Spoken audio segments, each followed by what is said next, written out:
vamos dar continuidade às sessões dessa manhã, então, convidando o André Grégio, da Universidade Federal do Paraná, e o Marcos Felipe Botassin, também da Universidade Federal do Paraná.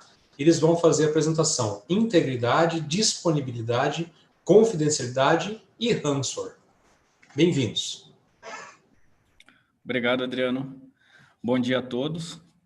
É um prazer estar aqui depois de tanto tempo no GTS. Sempre é um prazer estar aqui entre os amigos aí, colegas.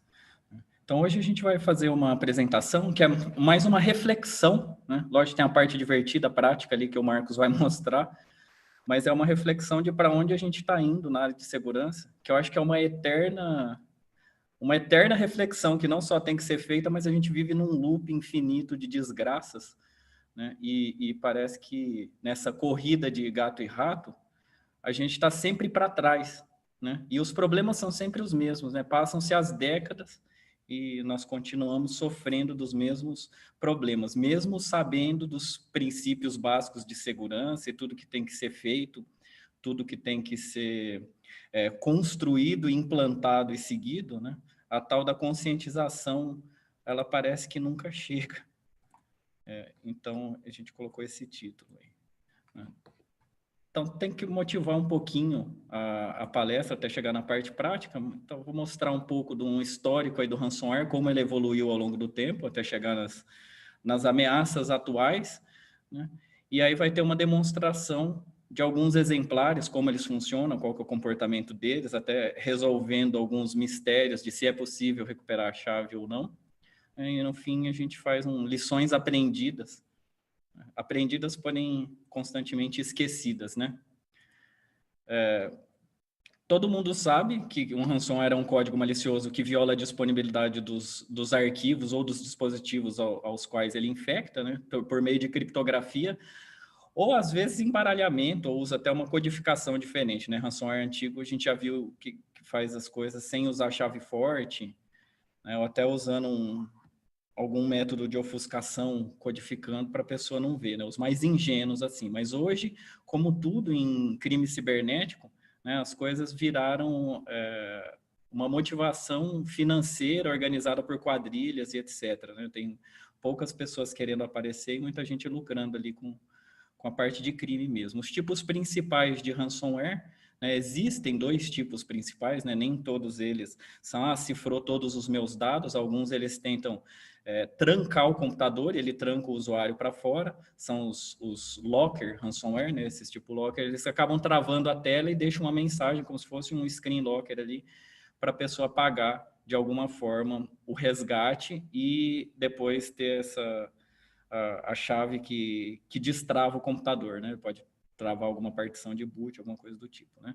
E os mais comuns, que é os que saem bastante na mídia, são esses crypto ransomware, que eles entram na máquina de alguma forma, né? E cifram arquivos, geralmente os documentos, né? Ou eles procuram por tipos de arquivos distintos, por .docx, XLS, fotos e etc., e solicitam resgate em geral em criptomoeda também, né?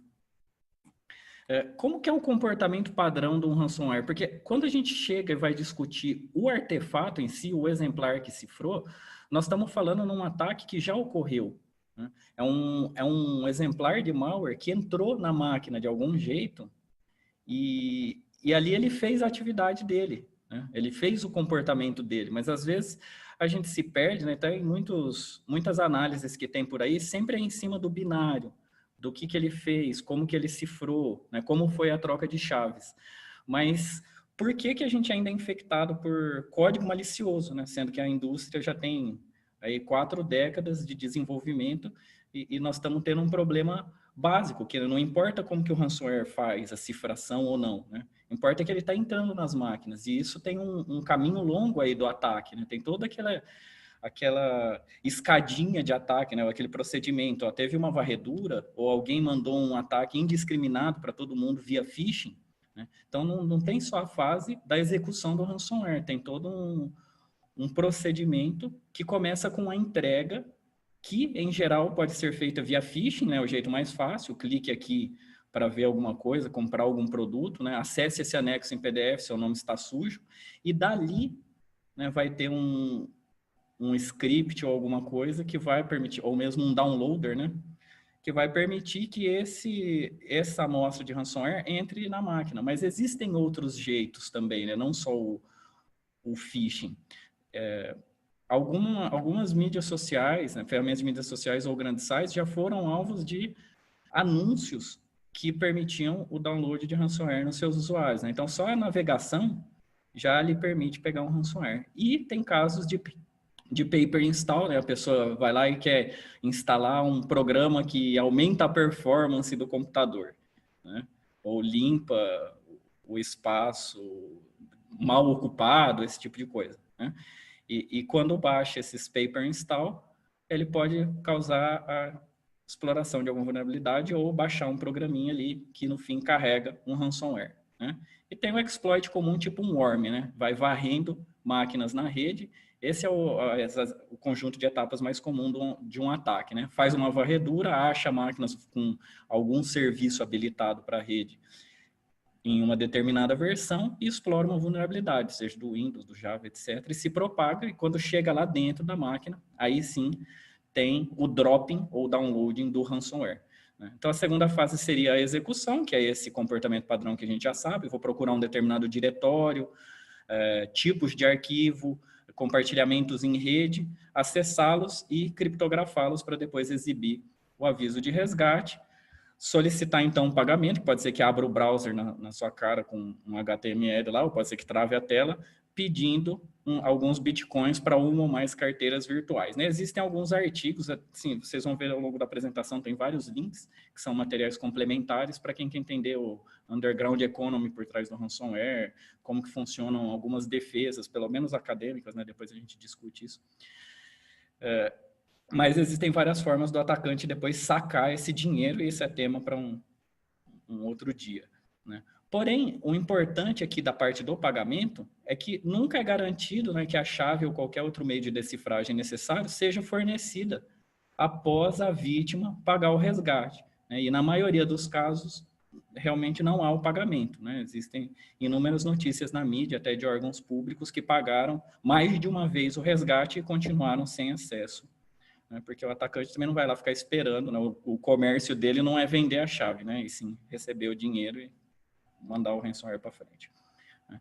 Já a decifragem, depois desse pagamento, supondo, né, no mundo ideal, onde você paga o resgate, o sequestrador te entrega a vítima, pode ser feito por um binário que, depois de confirmado esse pagamento, lá recebe na carteira virtual dele, do cliente, porque o crime é bem organizado mesmo, vem um binário para ser baixado ali, ou alguma outra forma de decifrar os dados. Eu peguei uma estatística aqui da McAfee, do relatório mais atual, agora de novembro, e mostra que a quantidade de novos ransomware encontrados, embora tenha diminuído ou se estabilizado, né, do último trimestre de 2019 até os 6 primeiros meses desse ano, nós estamos com mais de 1 milhão de novos ransomware identificados, né? E cada um deles, né, tem aqui todo o nome das famílias ao longo do tempo, que eu tirei desse artigo. Eles têm de algumas dezenas de milhares de dólares até alguns milhões, né? Se a gente pegar famosos como o WannaCry, ele não teve um prejuízo para as vítimas muito grande, né, pela extensão do ataque, mas mostrou como um dano global pode ser feito. Agora, uns que foram mais famosos de usuários, né, que usuários pegaram, como o CryptoLocker, o CryptoWall, tem aqui uma taxa de resgate pago, né, um prejuízo bem grande, 3 milhões de dólares e 18 milhões do CryptoWall. Então, é bastante grana aí a ser somada, né? Mas quando a gente chega assim, como detectar essas ameaças, né? Tirando essa parte do processo de ataque, se você tiver uma rede fechada, com uma topologia bem segregada e etc., né? Como é que a gente chega na parte de, teve um programa que fez um download, eu quero saber se ele é um ransomware ou não, né? É a grande questão em cima da pesquisa em códigos maliciosos, porque a diferença de um programa malicioso ou não é a intenção do que ele faz, né? A intenção do criador dele para as atividades que ele vai fazer no sistema infectado. Que o resto é tudo linha de código, igual qualquer outro programa, né? Um bot e um Instant Messenger, eles podem ter as mesmas funcionalidades. Então, a detecção acaba se tornando muito difícil. E aí, quando chega na parte da indústria, tem muitas promessas e, na prática, é muito difícil se cumprir essas promessas, né? As coisas vão mudando de nome, mas o interior delas continua o mesmo, né? No começo lá da era dos antivírus, ali no início da década de 80, o que se tinha? Eram vacinas específicas, né? Alguém lançava um vírus, alguém codificava uma expressão regular que detectava se tinha o padrão no cabeçalho dos arquivos para tentar remover aquele vírus. Depois virou antivírus, né? Que já tinha um conjunto de expressões regulares. Daí foi para anti-malware, porque, né, não tem mais só vírus de computador, definiu-se um monte de classes, além do worm, trojan, backdoor, né, tem uma miríade de classes, e hoje chama anti-APT. Né? E essas Advanced Persistent Threats, na verdade, acho que elas são o menor dos problemas, porque os vírus mais ordinários, sem vergonhas e mal codificados do planeta continuam acessando o usuário. Né? Então, se resolve o problema básico e o problema, e quer se resolver um problema avançado. Né? Sendo que, na prática, a gente sabe que quando você quer pegar sinais ou indicadores de compromisso que são muito esparsos ao longo do tempo e muito disfarçados, muito dificilmente vai se detectar uma ameaça persistente avançada. Talvez anos depois que seus dados já foram todos roubados, detecte e fale, olha, funcionou o meu sistema aqui, inteligente, machine learneresco e artificial aqui, né? Então, na teoria, a detecção acadêmica, quando a gente pega os artigos, também a coisa não é muito melhor, né? Muitas das coisas são feitas offline. Peguei esse conjunto de malware aqui de 1900 e bolinha e que legal, tem um algoritmo que detecta 99,9%. Na prática, tem que se ficar ou fazendo scanning, que tem um custo de complexidade muito alto, ou aplicando classificadores que podem sofrer de desvios no treinamento muito grandes, porque eles só funcionam para aquele conjunto que foi treinado, e eles não se abrangem para os novos exemplares, né? Ou o experimento geralmente sofre, né? E na prática, a gente tem aquela solução de mercado que está tentando pegar a coisa mais ordinária e colocando um nível de sofisticação em cima, mas com a limitação também de que você não pode monitorar todo e qualquer processo e todas as chamadas de API, chamadas de sistema, de todos os processos na máquina do usuário, senão pode acabar comprometendo algum núcleo de processamento ou tornando a máquina indisponível, né? Se tudo a gente colocar em quarentena antes de deixar o usuário usar, deixa eu ver esse programa executando um pouco para ver o comportamento dele, se é malicioso ou não. O usuário não tem paciência de esperar, né? Se a gente considerar que hoje também todo mundo usa dispositivos móveis, né, e com bateria, você não vai ficar lá escaneando N processos, batendo M assinaturas e tentando também fazer uma cadeia de chamadas de sistema que represente um comportamento malicioso, senão acabou a bateria e fritou, né, o celular da pessoa. Então, há décadas a gente sabe os princípios básicos, que é proteger a integridade, disponibilidade e confidencialidade, realizar primeiro a prevenção, né, colocando firewall, fazendo políticas de segurança, né, colocando detectores de intrusão, bota honeypot para estudar, implanta as políticas de verdade com apoio das chefias e direções, mantenha tudo atualizado da máquina, compartimentalize. Mas por que isso não tem funcionado? Então, a gente tem alguns problemas aqui, que eu acho que é entre essa detecção acadêmica e a detecção industrial, que ambas elas têm as suas limitações, mas a gente tem um problema lá mais velho de todos da humanidade, né? Que é o próprio ser humano. O ser humano não só estraga o planeta, ele estraga o uso computacional. Né? Então, se tem um air gap, né? Um malware que está dentro de um pendrive ou de alguma mídia que tem que ser inserida no computador para que ele possa fazer o ataque, pode ter certeza que esse malware vai encontrar um jeito de entrar na rede. Né? Então, aqui tem uma linha do tempo de alguns códigos maliciosos desde 89 que representam ransomware. Né?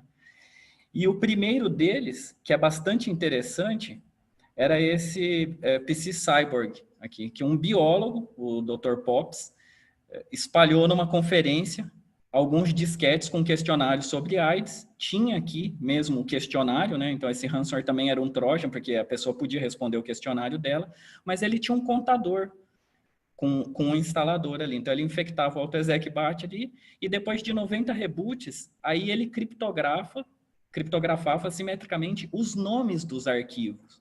Né? Por que é importante criptografar os nomes? Né? Se o computador for executar um arquivo baseado na extensão apenas, né, e não no file type, ele não consegue fazer com que esse arquivo funcione novamente, que ele seja aberto. Né? Tem muitos programas que leem extensão para poder fazer isso. E essa criptografia simétrica dos nomes, se você não sabe mais o que é a extensão e o que era o arquivo, às vezes pode se tornar difícil, se tiver centenas de milhares de arquivos, para depois fazer a decifragem. Porém, né, como era simétrico, foi fácil criar uma vacina que deduzia a chave. Então, tem um artiguinho na Virus Bulletin que conta toda a história aqui do PC Cyborg, também chamado como AIDS, que é bastante interessante de se ler. Né? Então, foi considerado o primeiro ransomware porque ele pedia, se vocês verem aqui na tela vermelha, né, para pagar $189 por uma conta lá no Panamá. Né? Era o Bitcoin da época, né? A carteira virtual privada da época. Então, tem aqui algumas análises, né? Mas aí, em 1996, tem um artigo da Security and Privacy, né? O primeiro vírus de computador a ser definido formalmente foi na tese do Fred Cohen, em 1983, foi o doutorado dele em Stanford. Aqui a gente vê mais uma inovação acadêmica, né? Na Security and Privacy de 96, esses dois pesquisadores, o Young e o Jung, eles mostraram a implementação de um vírus com criptografia de chaves públicas, que eles chamaram de criptovírus. Então, isso aqui foi a base dos ransomware que a gente viu a partir dos anos 2000. Né? Então, teve lições aprendidas depois do AIDS e do criptovírus, para todo mundo, né? Para os desenvolvedores de malware, é não usar a criptografia simétrica, porque era fácil depois dos analistas quebrarem e restaurarem os arquivos, aí eles não ganhariam o resgate. E com o surgimento do criptovírus, os usuários e organizações deveriam ter aprendido uma lição, que é que o backup é importante.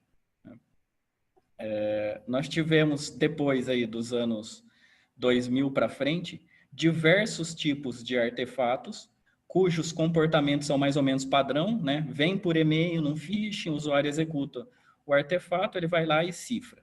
Né? Alguns são variantes de um grupo, do mesmo grupo, outros têm o mesmo comportamento, mas a base de código é diferente, o que indica diferentes grupos, mas a gente sabe que a atribuição, né, de criminosos é um problema em aberto também.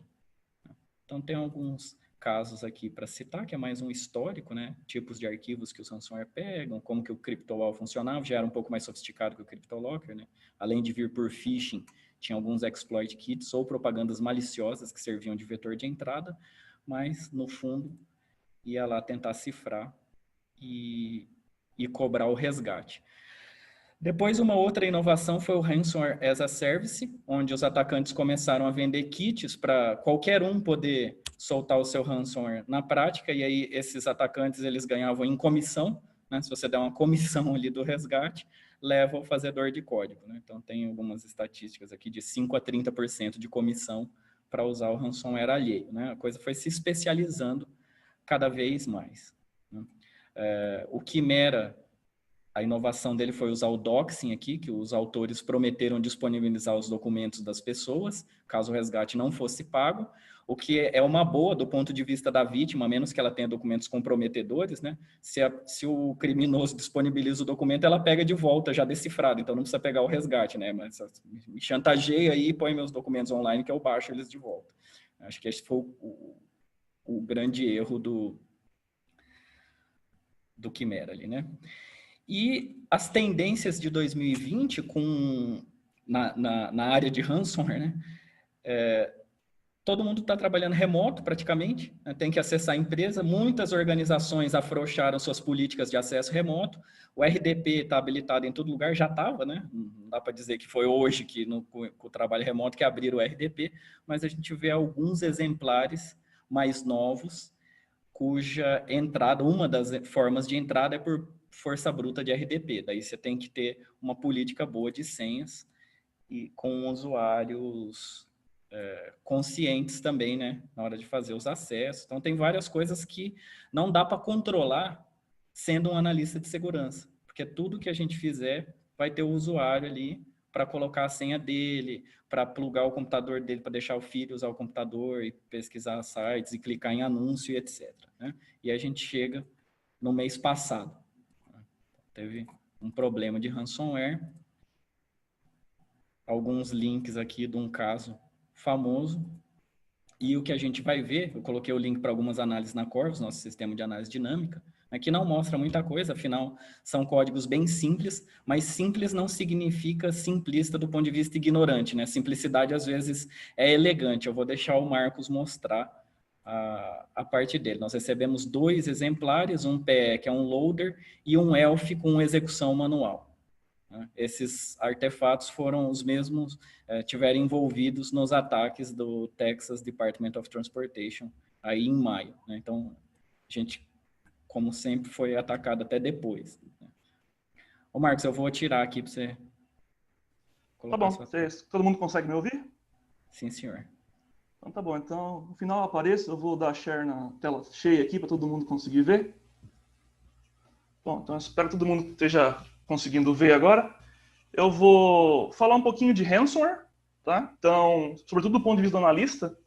Então, caso alguém nunca tenha visto um, eu vou só mostrar que ransomware é esse tipo de cara aqui, ó, em que você tem um arquivo na sua máquina, que é do seu interesse, e quando você roda o ransomware, depois da execução dele, seu arquivo já não é mais o arquivo original, ele é o arquivo modificado pelo atacante, criptografado, codificado e assim por diante, né?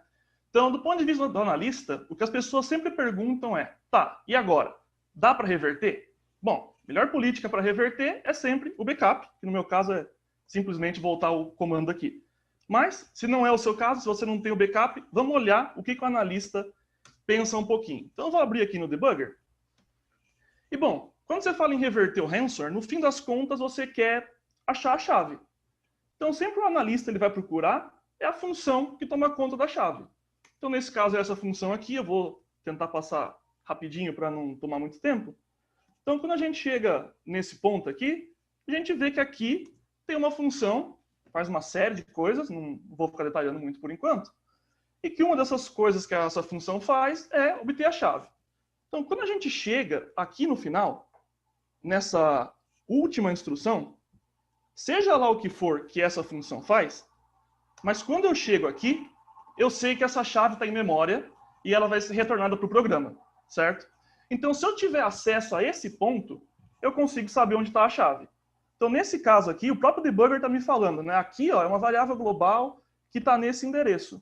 Então, se eu for até esse endereço e falar para ele, bom, imprime para mim o que está nesse endereço, e ele vai falar, ó, legal, aqui tem esse valor aqui, certo? Que é esse valor aqui da chave.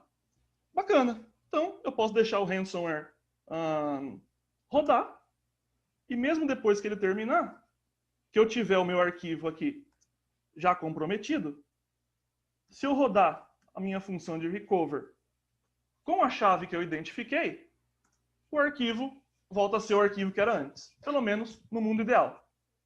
Claro, se eu identificar a chave incorretamente, o arquivo é corrompido, é escrito lixo ali, porque não era essa chave, não era isso que ele vai decodificar. Então parece um cenário legal, né? Ransomware não tem nada demais, em algum momento a chave vai estar ali e vai ser escrita. Mas bom, tem um probleminha. Então eu vou botar o breakpoint aqui de novo e vou rodar outra vez. E a gente vai perguntar de novo qual que é a chave. E a gente vê que agora a chave é diferente. O que será que está acontecendo? Bom, vou rodar de novo. Quando a gente chega aqui e pergunta qual é a chave é diferente de novo. Por quê? Porque essa chave é gerada aleatoriamente. Então agora ficou mais difícil.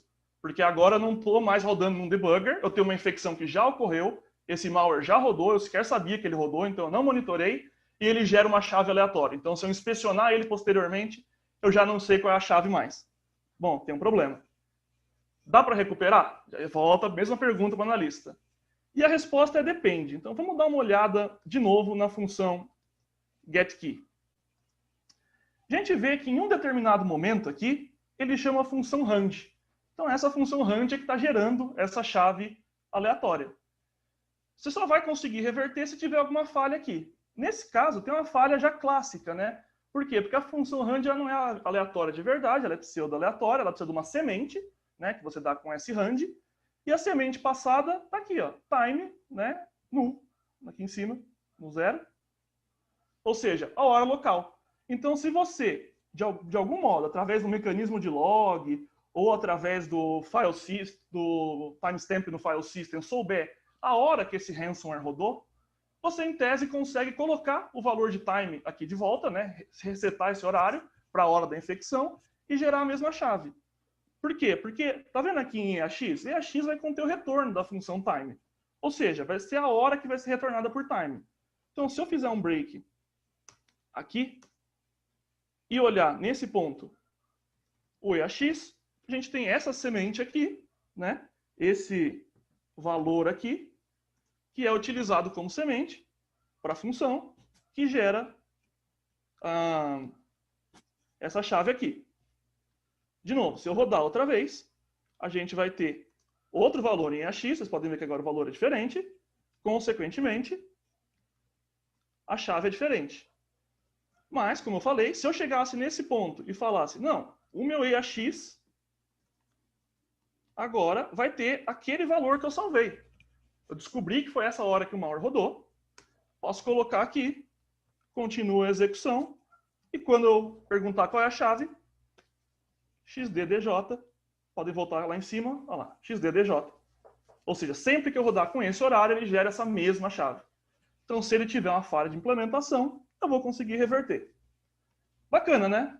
Mas esse é um malware de exemplo que eu selecionei. Agora, vamos rodar um malware de verdade. Então, esse é o ransomware que rodou, nesse caso do STJ, pelo menos é a mesma família, né? E para rodar ele precisa de um argumento, que significa que a infecção já tinha ocorrido, o cara já tinha controle do sistema quando ele rodou. Então, vou passar o ponto aqui mesmo e vou rodar. Legal. Agora, quando eu olho os meus arquivos, podem ver, mudou, né? Mudou até a extensão dele. Se eu olhar para o MyFile, vocês podem ver completamente encriptado. E, além de tudo, eles ainda deixam essa news aqui, que é a ransom note, que é onde ele avisa você que ele comprometeu o seu sistema, enfim, que seus dados foram criptografados, faz um pouco de terror aqui. E em um certo ponto ele fala, olha só, você pode enviar os seus arquivos aqui para mim por e-mail que eu vou decriptar isso para você. Guardem essa informação que ele vai ser muito importante daqui a pouco. Eu vou sair aqui da máquina virtual e vou passar para a análise dele aqui no AIDA, para mostrar um negócio. Então, eu não vou entrar em tantos detalhes, mas eu quero dizer que, bom, temos aqui a main do programa, em certo ponto ele chama aqui, ó, generate predata. Basicamente, a gente pode imaginar o que ele vai gerar aqui, né? Ele vai gerar a chave para posteriormente encriptar. Quando a gente vai em generate predata, finjam surpresa. Olha o que a gente encontra. Time, srand, in rand, certo? Então, o ransomware de verdade não acaba não sendo muito diferente daquele ransomware didático que eu apresentei. Não tem grandes diferenças. Mas não adianta ficar feliz agora. A gente poderia pensar, pô, legal, é o mesmo problema, então a gente souber o horário, a gente vai conseguir reverter, né? Bom, nesse caso, o atacante ele é um pouquinho mais esperto, né, do que um atacante didático. Ele tem uma implementação real. E a gente vai ver aqui que ele usa, ó, entropia, né? Então ele inicia uma entropia aqui em vários pontos, aqui em cima e aqui embaixo, né? E aqui ele vai chamar um número aleatório, que é o debug random.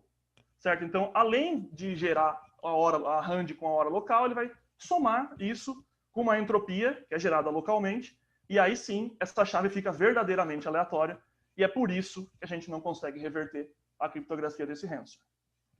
Isso gera uma outra pergunta interessante, né? Bom, se é totalmente gerado aleatório e local, como é que o atacante sabe qual que é a chave que foi utilizada para encriptar esses dados? E a resposta mais legal ainda é, ele não sabe. Por isso que a gente vê aqui que ele tem um RSA init, aqui, ó, nesse ponto, onde eu estou com o mouse. Por quê? Porque quando ele gera a chave simétrica, que vai criptografar os dados, ele também encripta com a chave pública dele, assimetricamente, essa chave, appenda no arquivo criptografado, e como a gente viu lá na mensagem de ransom, ele pede para você enviar o arquivo para ele. Quando você envia o arquivo para ele, o que ele faz, na verdade, é primeiro abrir com a chave privada dele o arquivo para descobrir qual a chave simétrica que encripta o restante daquele arquivo. Então, nem mesmo o atacante sabe qual é a chave que ele utilizou. Certo? Legal. Esse foi o primeiro caso, foi o caso do ransomware do STJ. Mas esse não é o único. Há outras perguntas que a gente precisa se fazer. Por exemplo, como que acontece no Windows? Por que as pessoas continuam caindo nisso, né? Então eu queria mostrar esse outro exemplo, que é esse VB Script, né, um script do Windows, chamado coronavírus. Também apareceu num órgão governamental assim que a pandemia começou. Se a gente olha o conteúdo dele, basicamente o que a gente tem é isso aqui. Claramente ininteligível para um ser humano, e eu diria até para um antivírus, porque a gente não tem nenhuma chamada de função aqui, não tem nada em claro. O antivírus teria que interpretar tudo isso para entender o que está acontecendo aqui. Então, provavelmente isso ia acabar passando, certo? Bom, isso aqui basicamente é ofuscação, né? Então, se a gente clarear um pouquinho esse script, eu já tive esse trabalho, a gente vai ver que o que na verdade a gente tem é um código aqui em cima, que para quem está acostumado com ofuscação vai ver que tem uma cara de base 64, isso aqui. Tem alguns arrays aqui, né, vários ints, que para quem está acostumado com ofuscação vai imaginar já que isso aqui seja uma string, ou seja, no fundo, esses ints aqui vão ser manipulados para virar caractere ASCII, e aí em tempo de execução esse array vai virar um comando, né? Como a gente pode ver aqui, ele está decriptando isso, né, ou desofuscando, ou decodificando. Tem uma variável de nome gigantesco aqui, mas é só para te enganar, no fundo é uma variável qualquer, e no final ele vai executar isso daqui, certo? Que provavelmente é o comando que ele gerou. Vamos tentar clarear mais um pouquinho. Então, beleza. Então, a gente tinha um payload lá, na verdade. Esses dois arrays, a gente vai ver que eles vão ser percorridos inteiro. Ele vai fazer essa conta da raiz quadrada de cada um deles e ele vai executar um comando aqui que ele vai apendando, caractere por caractere, a diferença daqueles dois arrays. Então, ele vai gerar um char aqui e vai apendando letrinha por letrinha do comando e, no final, vai executar o comando, certo? Então, um usuário teria que conseguir identificar tudo isso, ou um antivírus teria que seguir todo esse fluxo para identificar que isso está acontecendo e qual é o comando gerado. Eu já segui esse fluxo antes, então eu vou mostrar o que é aquele comando que ele gera. E aquele comando que ele gera é outro script. Então, na verdade, ele é um malware modular. Então, ele vai etapa por etapa gerando outro payload. O que vai ter nesse payload? Aqui, ó, decodificação de base 64, porque o conteúdo malicioso está dentro dele, então ele precisa extrair de dentro dele. Extrai para onde? Extrai no diretório temporário, num arquivo agora exe.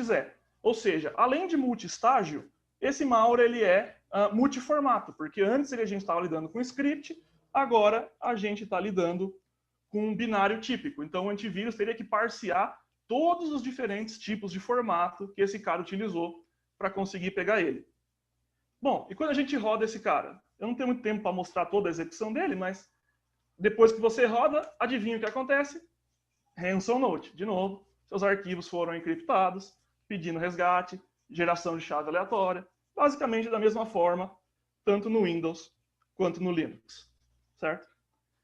E por que eu estou falando tanto de malware multistágio? Porque isso é o que faz, na prática, um bypass do antivírus. Então eu queria mostrar uns outros casos aqui de bypass. Eu vou tentar restaurar esse snapshot aqui. Fazer live é sempre problemático. Pedir um pouquinho de paciência para vocês. Então, legal. Esse é um exemplo que eu vou mostrar como bypassar um AV real usando simplesmente essa separação dos payloads. Então, aqui eu tenho um payload malicioso, em claro, que se eu colo aqui na área de trabalho, eu tenho um antivírus rodando, vocês vão ver que rapidamente o próprio antivírus detecta essa ameaça, porque ele sabe parsear esse tipo de formato e ele remove essa ameaça. Então a ameaça vai ser removida, certo? Ele vai ser bloqueado e depois ele vai ser removido. Contudo, se eu codificar essa ameaça igual o atacante faz, eu vou colocar esse outro arquivo aqui. Vamos ver se vai funcionar. Pronto, é o mesmo arquivo, é o mesmo nome, só que agora vocês veem que o Windows não reconhece mais como DLL, porque ele está codificado. Então ele não está apresentando mais a estrutura de um arquivo executável tradicional. Mas eu tenho um loader aqui que sabe abrir esse formato. Então em memória ele vai abrir esse conteúdo e vai executar, certo? Então quando eu executo ele, a gente pode ver que a gente roda, ele exibe a mensagenzinha aqui, falei no double click aqui, né? E tudo bem, executou, o antivírus não pegou, porque o antivírus escaneia o arquivo, não escaneia a memória, e acaba passando. Se fosse um conteúdo malicioso, teria passado. Por que eu dei esse exemplo? Não é para mostrar que, olha, como o cara sabe bypassar EV. Não é nada disso. É porque é uma técnica razoavelmente simples, mas que torna muito efetivo o ataque, porque é difícil para o antivírus correlacionar as fontes de dados. Então eu vou mostrar um outro exemplo. Agora, de novo, um exemplo real, que é um outro payload que afetou o STJ. Eles tiveram um payload em Linux e um payload em Windows. O payload em Windows é esse aqui, esse Notepad. Se a gente roda ele, o máximo que a gente vai ter são essas mensagens de erro. Então vocês vão ver, vai ter uma série de erros, porque ele não encontra os componentes, no final ele vai crashar e não vai executar. Por quê? Porque, como eu falei, ele é um loader, ele precisa de um outro arquivo para executar. Então eu já tinha feito a análise dele aqui, se a gente procurar aqui, a gente vai ver que tem um arquivo config.dat, que ele está tentando carregar, e ele não encontra, né? Tem um name not found ali. Ele não achou esse arquivo, por isso que ele crasha. Então, na verdade, esse ataque foi muito estágio. O atacante colocou mais de um componente ali, um loader e o payload malicioso, para executar. Então, ele tinha total controle desse ambiente. A gente não tem o payload para mostrar aqui. Eu não sei se esse payload se perdeu, se eles simplesmente não forneceram, eu não sei. Mas, então, eu escrevi meu próprio payload para demonstrar. Então, o payload é algo que parece com isso daqui, né? É um shellcode, você vai escrever as instruções ali que correspondem ao assembly, vai codificar e vai fazer ele rodar. Então, eu vou copiar aqui para o local que ele está esperando, né? E agora, quando eu rodar esse exemplar, a gente tem agora aqui a mensagem GTS-GTR, que é o que eu tinha codificado lá para ele escrever. Ou seja, ele carregou o conteúdo do meu arquivo externo e está executando isso a partir da memória. Então, quando a gente divide os payloads, fica mais difícil de ser detectado e provavelmente a infecção aconteceu dessa forma. Eu vou voltar para o André finalizar, que eu acho que a gente está no limite do tempo já.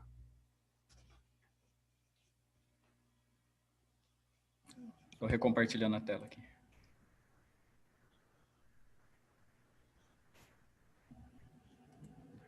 Bom, então como vocês viram aí, o Marcos mostrou todos esses exemplos rodando diferentes tipos de códigos maliciosos e que são de programação simples, né? O funcionamento deles é simples e a recuperação pode ser simples ou pode não ser. Teve ransomware no começo ali, acho que o CryptoLocker 1.0, onde eles cifravam o conteúdo dos arquivos e não o cabeçalho. Então, para o usuário, ainda ele podia ver lá, ó, esse aqui é meu documento, sei lá, relatório.doc.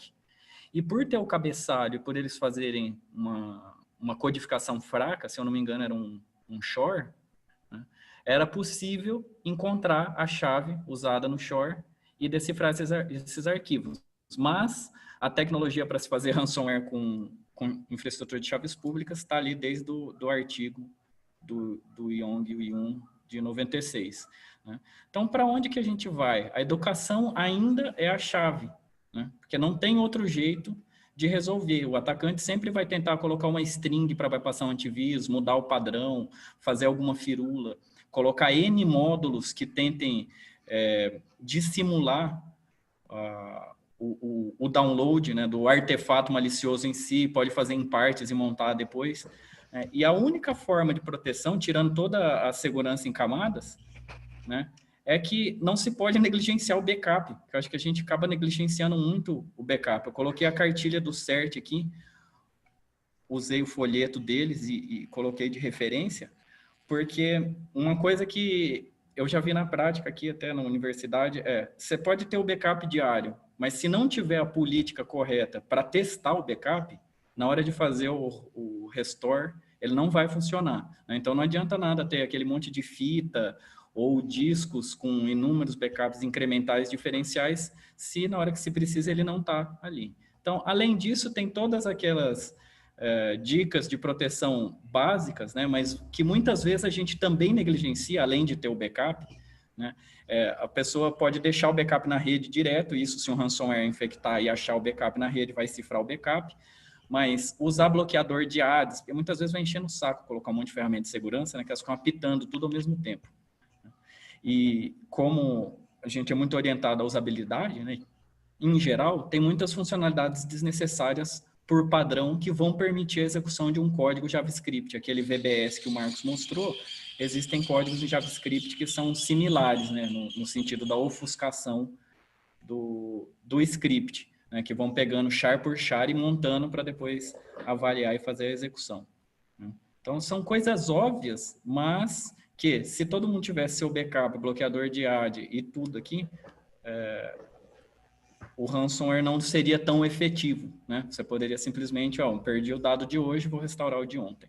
Né? Então, as considerações finais faça backup, certifique-se que o backup restaure, né? Proteja os backups de rede, não adianta ter um backup em rede que ele vai ser infectado também, e ter um backup offline, né? E isso são formas de proteção que são mais antigas do que andar para trás, né? E a gente tem que levar isso em conta, né? Então, a educação ainda é a chave. Todo mundo tem de lição hoje de casa, ler o fascículo de backup lá do CERT e refletir assim, estou fazendo o meu backup corretamente? Acho que era isso que a gente tinha para mostrar. Tem alguns links de referência de leituras interessantes aqui no final.